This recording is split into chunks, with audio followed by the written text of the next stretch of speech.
প্ৰথমতে মই আপোনালোকৰ চেনেলৰ জৰিয়তে অসমবাসী ৰাইজক মই বিনম্ৰভাৱে ধন্যবাদ জ্ঞাপন কৰিছোঁ। দ্বিতীয়তে মোক এই বঁটা প্ৰদান কৰাৰ বাবে শ্ৰী শ্ৰী আউনীআটী সত্ৰৰ সত্ৰাধিকাৰ মহাপ্ৰভুকে প্ৰমুখ্য কৰি উদযাপক সমিতিক মই ধন্যবাদ জ্ঞাপন কৰিছোঁ। বঁটাটো পাই পেলাই মোৰ অত্যন্ত আনন্দিত হৈছোঁ, যিহেতু মই ভবা নাছিলোঁ। প্ৰথম ক্ষেত্ৰত মই এনেকুৱা কোনো বঁটা আছে বুলি গমেই পোৱা নাছিলোঁ।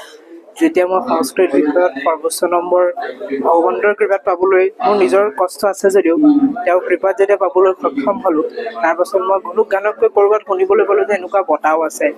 তাৰপাছত মোৰ দেৱালীৰ দিনাখন, দীপান্বিতাৰ দিনাখন মোক সত্ৰৰ পৰা মোক নিমন্ত্ৰণ জনাইছিলে। ইয়াৰ বাবে মই যথেষ্ট আনন্দিত হৈছোঁ এই বঁটা প্ৰদান কৰাৰ কাৰণে। এইবাৰ পালনামত ভক্তপ্ৰাণ ৰাইজৰ যিটো উপস্থিতিৰ সংখ্যা আমি দেখিলোঁ, অভূতপূৰ্ব অভিলেখ।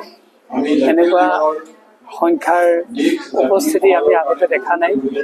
আৰু আমাৰ আজি এটা অনুভৱ হৈছে যে ইয়ালৈ ৰাইজে যিটো হেঁপাহেৰে আহে, এই হেঁপাহটো অত্যন্ত মূল্যৱান হেঁপাহ, মূল্য থকা হেঁপাহ।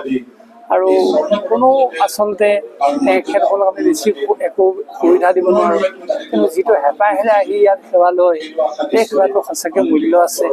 আৰু আমি ভাবোঁ তেখেতসকলে এই আধ্যাত্মিক ভাৱটো অনবৰতে যদি সঞ্চাৰিত হৈ থাকে, ঘৰত, গাঁৱত, নগৰত, চহৰত, ইয়াত যদি প্ৰতিফলন ঘটে, আমাৰ সমাজখনত অসূয়া অপ্ৰীতিবোৰ নাইকিয়া হৈ যাব।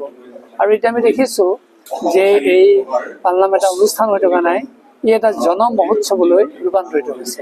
আৰু আজি আমাৰ অনুভৱ হৈছে কমলাবাৰীৰ পৰা আউনীআটী সত্ৰলৈ অহা পথটো ঠেক হৈছে।